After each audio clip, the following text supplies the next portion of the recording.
Yep. People wanna good morning. Is it me okay? Yeah. I'm Cassandra. I'm a peer. I'm a mother. I'm a life giver. I got two of these beautiful, beautiful women who I call my sisters here with me today. Miss Rita and Miss Winona. These are our special guests today. And I'll let them introduce themselves, but we're on the first day of all the big Well-Briety gatherings. And yesterday we had registrations, and it's just been amazing from the very first day that I got here. Not that I got here, it's just been amazing, amazing journey, amazing time of living. So, let these wonderful women introduce themselves. Okay, Senatapi. I greet you in my Blackfoot language. We're from Saskatchewan to Wyoming. We were here before any Europeans, and we're still here. Nistuni Daniko Makoyo Sequoia. It's my second Blackfoot name. Blackfoot women often keep one warrior name, but I had a dream about shapeshifting from a Makoyi, a wolf, and Roger Perry Chicken Shoe Dance and Charlene Perry Chicken Shoe Dance. They named me, and so I'm growing into Ibby's Milky Way, the Wolf's Trail, our Medicine Trail. I'll soon be 69 years old. I have over 50 years in Alateen and Al-Anon. I only been sober, so I don't know much, 36 years and 5 months. And I'm a badass. Yeah. And Winona is a badass. And his sister is a badass. And there's all badasses here. Okay. The badass conference. Okay. Haipili, Anachari Tara Haipili, Hotel Rajara Hingaira, Hingaire. My head is Rajara Winona Stevens, Hingaire. My name is Winona, and I remember the Hotel Beach in Wisconsin. My name is Bihi Maniga, which means walking good. I was given my grandmother Irene Rave's name. And I've been involved in Well-Briety for since like 2007. I came in when Marlon and Carol doing Mending Broken Hearts, and it changed so much, in my family, in my life, in my journey, in my walk at that point. So it all started with Mending Broken Hearts, and right now I'm just really very much immersing myself in Well-Anon. It's kind of it's helping me keep my sanity, and so that's kind of like where I am in my Well-Briety walk right now. It's really interesting being here because if for all of you out there, we got really good energy here. All I feel is love and cooperation with each other. And so we're going to have Sister read a meditation. And of course, sometimes when you read meditation, something will hit you. And then sometimes you got to read it 3 or 4 times because it don't hit you. So we're gonna have the sister read it, and then me and Winona, we'll see if we go like this. Yeah. That means we got hit. Okay. But I might have to read it first. Okay. Yeah. Before we get it. Okay, so we're in the fall meditations with the Native American elders. Today is September 27th, and we're going to start with and I'm going to read it off. So, I got my education from my culture. My teachers were my grandmothers, and I'm really thankful for that. Mary once thought, Sarsi are often unrecognized, but most powerful teachers are our women. In order for men to learn a balanced way, we need to learn from our men elders and our women elders. Learning from the women elders will teach us a whole different set of values and insights to life. When we have life problems, we need to get to the grandmothers to get their advice. Grandmothers teach me the values of the great nation, and today I'm here to focus on. Well, I can start. that almost gave me tears because my grandmother, Siddiqui, was a midwife for all the babies on the Blackfeet Reservation. She delivered all the babies, especially on the south side, until 1955. The last baby she delivered was Snake comes at night, and Snake is gone now. And then they made our women go to IHS hospitals. So when you read that, like it's why, when men die in combat, when men die, because you can't stagger to freedom, when they die, who do they call out for? Mom. When anybody dies, who do they call out? Mama. That's why we never should be disconnected. If men who hate women or have some kind of distrust of us, come aside and spend some time together. And us too, because a lot of women don't trust men because of their testosterone and their womanizing. And so what we have to start to do is to bring us together and hear each other's story. And that's the value, is if we hear each other's story, we get empathy, we get compassion. Yeah. Our heart opens up so that we can hear each other and not judge each other. That's what acceptance is if you're in recovery.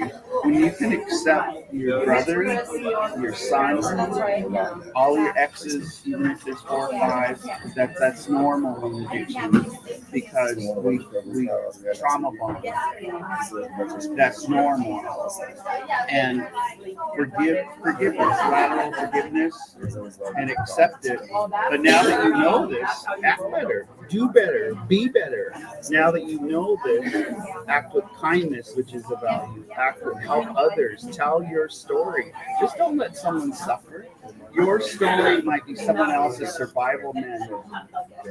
And so think about lateral kindness. What do you think? I mean, I don't no, because I've been heard multiple times in the last couple days, your story might do this. I almost didn't come. And just looking at today's reading about women, like my mom, Justine Gray's white girl, little chunk woman, badass. She saved us when our family was struggling in. It was a domestic violence situation, and I really believe that we could have lost each other, lost one of my siblings. She saved us. She took us to a place where we were safe, and she was. Our moms are hard, but like I'm 52, and you get moms of a certain age, they went through some stuff. And all of our elders, men and women, if you look at when they were like fighting systemic racism, how hard it was for them. Literally, like my niece and nephew's grandmother, Ramona Bennett, fighting on the river just to fish, getting hauled off by the cops. Like our parents and grandparents were fighting like that so that we can come and sit at this nice table and negotiate and be diplomatic. They like literally had to fight and literally like they were hauled off to jail so that we can do these things in like a civil way, right?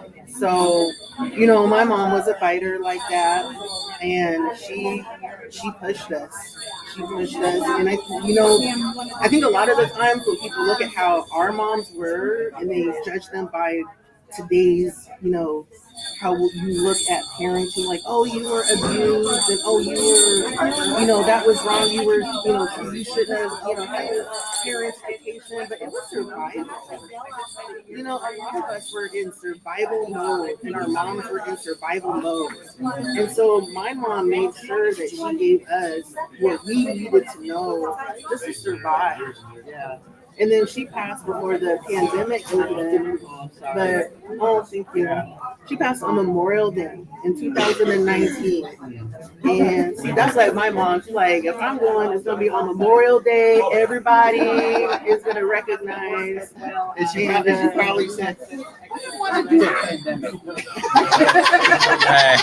No, but when the pandemic hit and everyone was struggling, you know, the things that she taught us, like my sister had moved in my house, she fed us, she fed like the whole family every day. She cooked for everybody. I was sewing masks when nobody had masks, and you couldn't, nobody couldn't get around unless you had one.